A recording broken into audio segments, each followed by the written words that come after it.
Have you enjoyed the Blue Jay videos we watched? I have. They are funny and informative and sometimes really sad. And you usually don't give a flying capital F word about history. It's true. It's true. At all. But if you have, I'm like a child. If you have something pretty on the screen, witty commentary with a few funny jokes, yeah, it might like entertain me long enough to capture something in there. Well, I am glad that we've found something that you enjoy, and cool content creator that seems to not have a problem with reactions to his stuff. So yeah, there's a video that I thought might appeal to you because at one time you taught English to Chinese kids. I did for about a 2.5 year little stint. Which that's crazy. Yeah.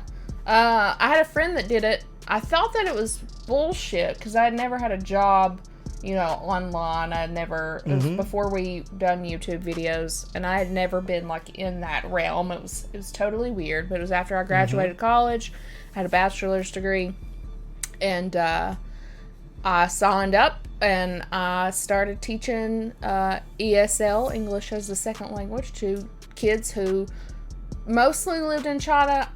There was a couple there was like one kid that was like staying in Germany, but mostly kids that lived in Beijing. And it was really, really cool. I miss it so much. I don't miss the hours at all. Yeah, it was a weird time schedule. Like Nikki would be in the middle of her shtick, and I would be waking up at like 7:30 in the morning to go to work. Yeah. And she would be right in the middle of her workday. Yeah, so you'd have to be quiet. There was one time that your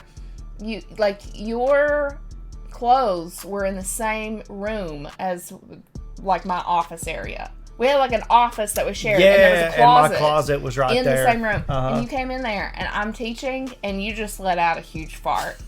And I'm mid-teaching this kid, and I fucking lost it. And I just started cracking up because I was like, I don't know if they heard what I heard. And if they did, they think that was me. Because I'm the only one in this shot.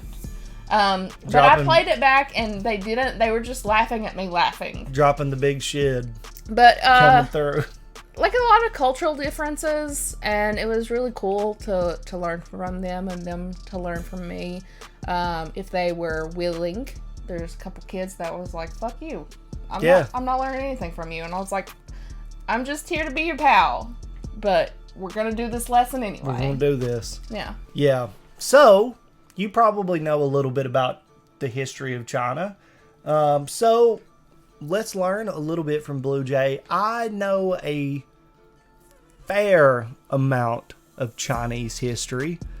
I definitely know more about Chinese history than I do like Japan, Korea, anywhere else in Asia. I definitely learned some stories that I didn't know about people and stuff, but I don't know just the history of China. Well,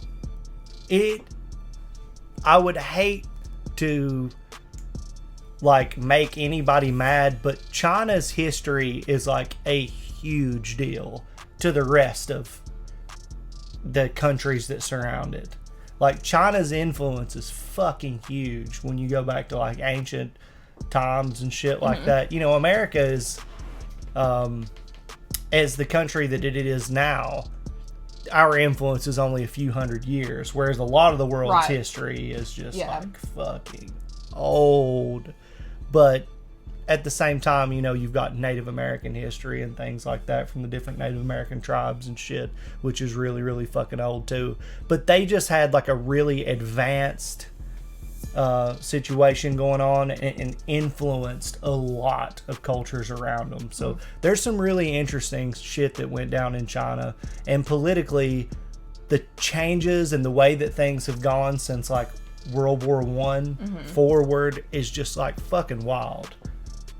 China is a very, very interesting country historically, and in modern times, superpower, fucking super influential, and having Donald Trump as president made that very fucking interesting. I mean, I lost my job for a reason. Yeah, well, it was a weird time. There was a lot going on during that time period. Yeah. A whole fucking lot. So, who's to say? We'll probably know more about the situation that happened 3 years ago, 10 years from now. Yeah, true. You know, but the stuff that's going to be in this video, you know, there's been a lot of time to uncover things about it. So I'm really interested in what we're going to see from Blue Jay, especially with the connection that you have to the country and as influential as it has been to its surroundings for a really long time. So interesting shit, I'm sure. Probably some horrific shit. That's the thing about big countries. You never know. Like, every country on the map has some horrific shit. For sure. You know, so let's see. China is a culturally rich ancient civilization that has survived the test of time and is still around today. Quite a rare achievement not many nations can boast, and thus deserves the attentive studying of its diverse story, saturated with the rise and fall of kingdoms and dynasties ever since the Xia dynasty in 2070 BC. So, let's get started. The Xia dynasty of China is the first dynasty to be described. Archaeological findings providing evidence that 31 Xia dynasties, and that's why this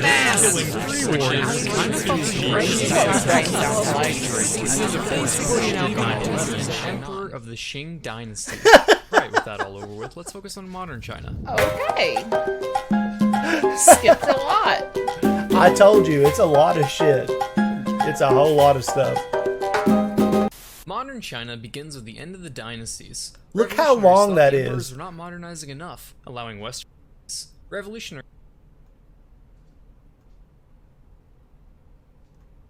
Modern China 1636 to 1912. Yeah. Holy and shit. Begins with the end of the dynasties. Revolutionaries thought the emperors were not modernizing enough, allowing Western powers to insert their annoying imperial influences in China. The Qing dynasty was overthrown with the Wuchang Uprising, when a bomb accidentally exploded and the revolutionaries were like, well shit, they're just gonna blame that on us. I guess the revolution starts now. Establishing the Republic of China in 1912. Dr. Sun Yat-sen, a bona fide god to the Chinese, became the first provisional president, although he actually didn't directly participate in the uprising. He was in Denver, Colorado at the time, but hey, he was a leader. Yat-sen struck a deal with General Yuan Shikai, commander of the new army, that if he could get the last emperor of China to renounce his rule, he'll get to be the president. This didn't prove to be a challenge, considering Emperor Puyi was literally 6 years old at the time. Hey kid, I'll make you a deal. You can either spend all day ruling over all these losers, being revered as a god amongst men, or you can have this real sick yo-yo. Oh shit. So Yuan Shikai became the official president of the Republic of China, finally ending 3,000 years of dynasty rule. Jesus. But that wasn't good enough, and a few years later he pulled a Napoleon and declared himself emperor. Understandably, the Chinese people, having just ended an emperor's reign, did not find this very cash money, and he abdicated in 1916, dying shortly after, thus beginning the warlord era. China shattered into multiple regions, ruled by various warlords, but our hero Sun Yat-sen and the nationalists haven't given up on a unified China. But he needed help, establishing alliances with the Soviet Union and the Chinese Communist Party. Because hey, what could go wrong with an alliance between two groups of people with fundamentally different ideologies? It worked out totally fine for the Fire Nation and the rest of the world in Avatar: The Last Airbender. Yeah. No, it did not. Yeah, I'm watching a kid's show, so what? Fuck you. Chiang Kai-shek takes control of the Nationalist Party after Sun Yat-sen bites the dust in 1925, working with the communists who were all like, God, these warlords are annoying. Luckily, we're close to a unified China. Yeah, those warlords are gross. You wanna know who's really gross? Them commie bastards. Yeah, wait, what? Chiang turns on the communists, not resting until he chased all of their armies out of the Nationalist Party, igniting the Chinese Civil War. Both sides trying to... Wait, what's going on up here? And we'll worry about that later. Chiang Kai-shek almost had the communists defeated until they embarked on the famous Long March across treacherous terrain all the way to the northwest, during which they recognized Mao Zedong as their leader, who will henceforth be shown with a halo so don't get wallbanged by a CCP hit squad. Anyway, after a tussle over a bridge, we're now at war with the Japanese, leading the nationalists and the communists to set aside their differences and form a united front against them. Then, with the help of the US and allies, they defeated Japan, ending the Second Sino-Japanese War and World War II. They were victorious. They succeeded in ending the long 14-year atrocity-filled Japanese occupation of China, 14 year. their beloved homeland. Their ancient, culture-rich civilization, Horrific atrocities. once again finally freed from the searing claws of tyranny. A full-scale civil war breaks out again, with the communists accomplishing an incredible comeback fitting for a Rocky movie, routing Chiang Kai-shek and the nationalists to Taiwan in 1949. Scholars debate on exactly how the communists are able to come back. Some attribute it to Mao's charismatic ability to persuade peasants and farmers, gathering their support by promising communism would improve their lives, and that they'd never go hungry again. Oof. Now in power of the mainland, Mao set on creating a new socialist state, the People's Republic of China, declaring that the working class would be leaders of a People's Democratic Dictatorship. So yeah, you get to vote. Daddy. Mao promised equal rights for women, rent reduction, land distribution, freedoms of thought, person, speech, assembly, publication, association, religion, and much, much more. You know, all the things China is known for today. To go about tackling land distribution, Mao had a little brainstorming session. Sir, how can we conduct a massive overhaul of the land ownership system? I suppose, if we must, we will execute a few powerful landlords. Damn it, Jimmy, I'm not happy to do it, but it's for the good of the nation. Mao looked around at the world and saw that your nation wasn't really certified dank unless you had a lot of steel output. But instead of taking calculated steps to industrialize over time, Mao wanted it now! Introducing his plan for the Great Leap Forward. Yeah, so get this. How about, instead of your usual farming and selling all your extra crop, we keep the you farming part, but we take all your crop for the, important people. Wait, so, we get no food? No. We'll give back whatever's left over. This hardly seems fair. What if I also told you, you're gonna build steel furnaces in your backyards, fueled with, you know, whatever you can get your hands on, maybe your furniture. Wait, what? All in all, the Great Leap Forward was a disaster, resulting in the worst famine in human history, with upwards of 45 million deaths. But hey, numbers don't matter when you're living in a democratic people's dictatorship. Oh hey, remember that culturally rich aspect of China? Yeah, well, Mao was all like, culturally rich? More like belongs in a ditch. Culture's for nerds. With the failure of the Great Leap Forward, Mao wanted to reignite that sweet, sweet revolutionary fever. Bands of millions of students were formed into paramilitary Red Guard groups and were sent on an IRL match of search and destroy. Except instead of an enemy team, they faced civilians, and instead of defusing a bomb, they burned books and relics.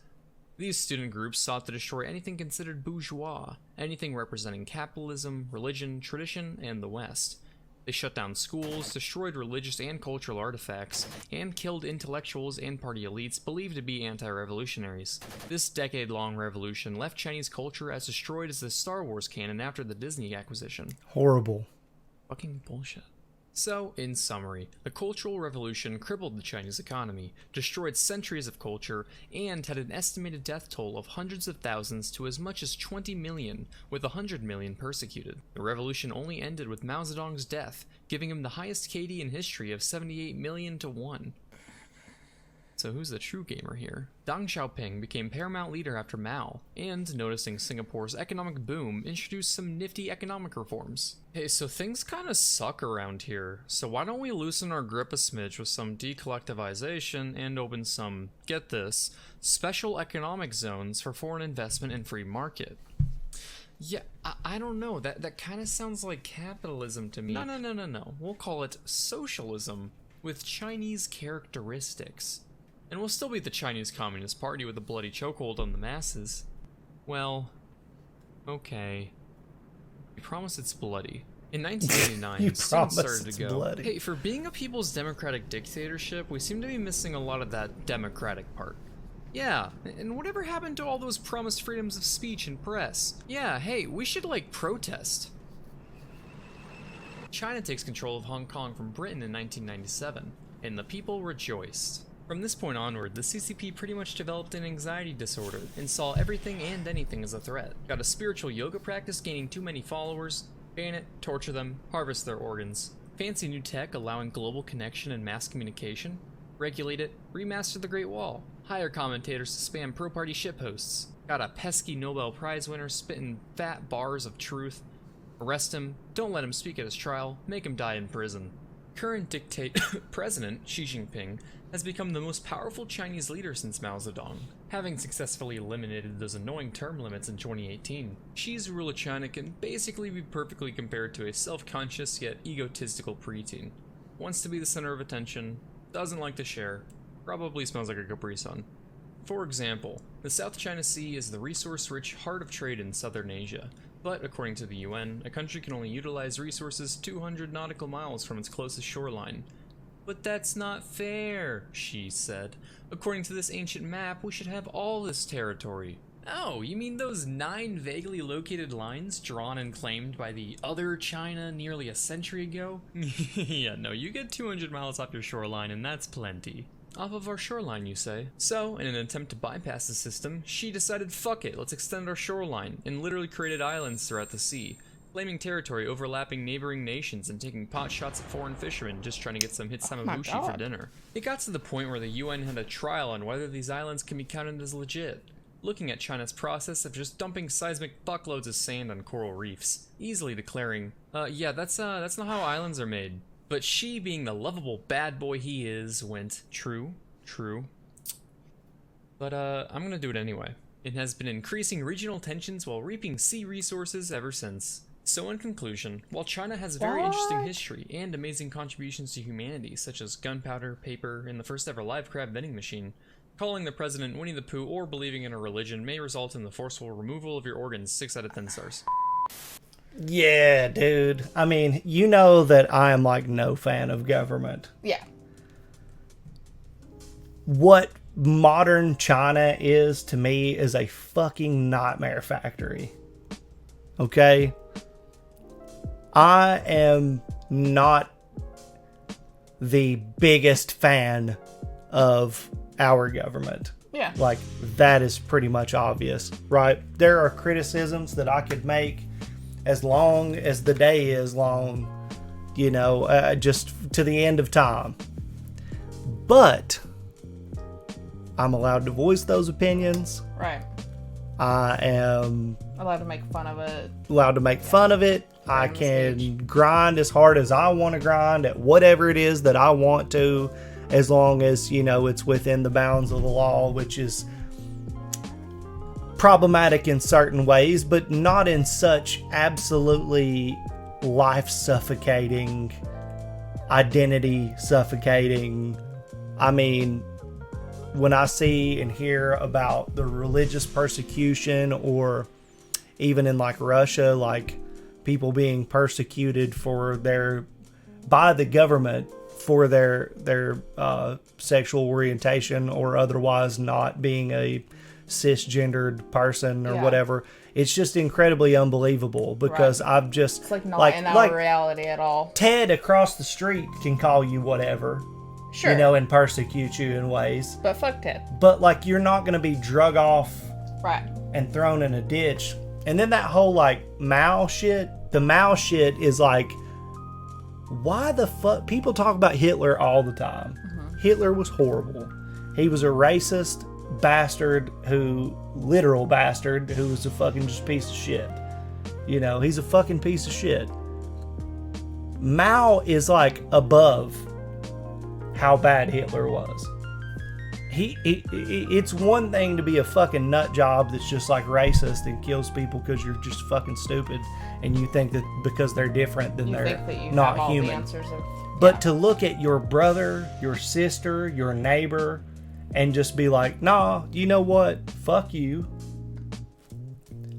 I'm so cold-blooded. I'm not going to kill you. You're going to starve to death. Yeah. And I'm going to take everything you work for. Yeah. Horrible. To the tune of 45 million fucking people. Millions. Yeah. Millions of people. Millions and millions of people. And do this because we don't live for us or individuals. We live for us. Right. You know, we live for the community, for your country. You're doing that. So the whole idea of like in theory. Yeah, but you know, a lie is a theory. You're the only one that don't know it's wrong. I do, because I'm lying to you. Yeah. But it's a theory. You just don't know it's wrong. in theory, is bullshit. You know, when you find out that people are fucking starving to death, you change the theory. Right.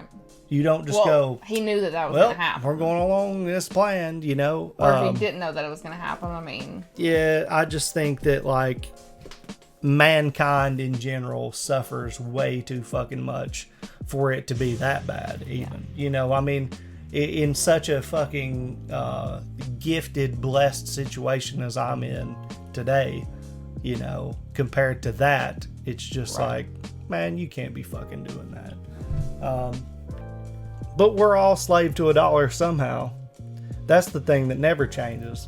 The warlord situation, could you imagine that? Could you imagine, like, down in North Carolina, there's another sheriff in town, and he may just, like, fucking, you know, if you're not from the right village, yeah, it's the wrong day for you if we're patrolling the woods where you're coming through, you know, or something. It's hard for me to imagine any of it, and it's crazy, like, that happened. Like, I can read about it, I can hear about it, but it's like, I can't really know or picture what that was. You know Every what I mean? time I hear about the Holocaust, or it's part of a movie or something like that, I have to force myself to be like, nah, bro, that was the last day of somebody's fucking life.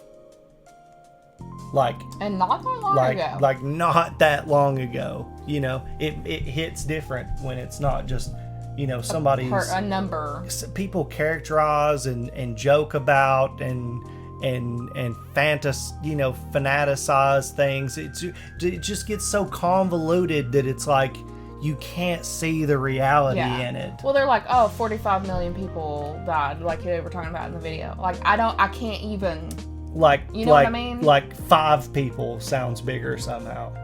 It's like hard to even wrap around the existence and the reality. Like, if you hear such and such died in a car wreck, it's like, fuck. Right. 45 million of that, like, there's just like no way you could, you just can't. And, you know, I've been to like the Holocaust Museum. I don't think I could make it and walk through and seen like the actual piles of shoes. Like, they have like an example of like a day, and it's like, these are real fucking shoes that people took off before they walked into like the gas chambers. And you'll just look up and see the shit stacked, a glass plate thing full of shoes. And it's just an example of like what was going on. And it's just like, even then it's like, I can't. And they give you like a pamphlet, and it's like a description of an actual person, their actual story, and all this shit. And it's just like, you just can't. Right. So 45 million is just like, you know, there's a lot of people who try, like historical revisionists, who go around and they try to deny for each country and shit. And I find it so wild. Like, there's a huge debate between Japan and China on like who's going to admit to what war crime between the two, because they were both just so fucking epically horrible to each other in World War II. But there's just like a debate. It's like a back and forth, but both sides have people who are like, that never fucking happened. Like, completely deny any wrongdoing whatsoever. They were the victim. Anything else is just not, you can't even admit to it. I don't know shit about history, so I don't speak on it. It's crazy culture. It's crazy, crazy, crazy, crazy. And, you know, in our time period, you know, like, the wars of that scale have never been a thing for us. We've had literal monstrosity-sized armies that exist for the United States against like the Taliban and like Iraq and whatever. But with like the shit that's gone on in this, those kind of wars, we can't even conceive being a thing. So, interesting stuff. China's got some crazy history. Again, they are huge players on the world stage, and it's wild to see how fast Blue Jay had to speed through the beginning of the video. God! Just and to then, even get Yeah. Still, after that, how much shit happened. Right. It's ridiculous. Yeah. He does a great job putting these together, and I'm glad we started into them. I'm looking forward to watching some more. So if you guys have any suggestions for videos of his that we haven't watched yet that you Yeah. want to see, drop those down in the comments section. I think that it's important for us to watch stuff like this every once in a while. I like to stick with stories of the crazy people and No, some more of the well, lighthearted here's the stuff. thing, like, I know it's important. yeah, it's not just important though. It's like when you talk about certain things, it's just going to be that way. And the history of China is just one of those things. There is some wild shit going on with it. So I don't think any of, well, probably the majority of his videos aren't going to be like Yeah, I agree. this. Yeah. But anyway, Murky Kraken left you some comments. let's see. Oh, America is getting closer to modern China by the day. And then Just Taiwan saying. could be a country though. Yeah, it does. To be fair, Chad, it is pretty funny. Jesus. Ignore Jake's background picture. It was just a... Oh my God. All right. Anyway, good video by Blue Jay. Thank you guys for hanging out and watching this with us. If you have any more recommendations of videos of his we should watch, let us know. We would love to get to them. Yeah. And we will see you next See time. you guys. Bye.